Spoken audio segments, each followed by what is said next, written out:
हुजूर सफर करके आए, कहां से चले? मस्जिद हराम से, और मस्जिद अक्सा तक गए। 3 महीने का सफर ने सवारी दे उत्ते मस्जिद अक्सा का, और नबी पाक अलैहिस्सलाम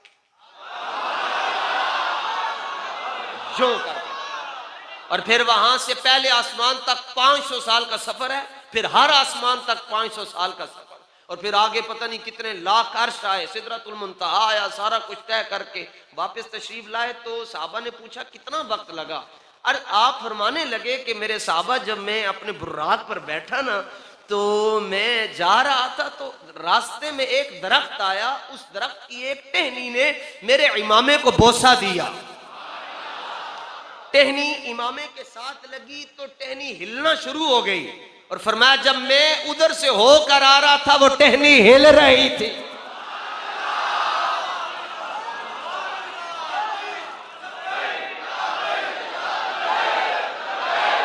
लब्बैक या रसूल अल्लाह, लब्बैक।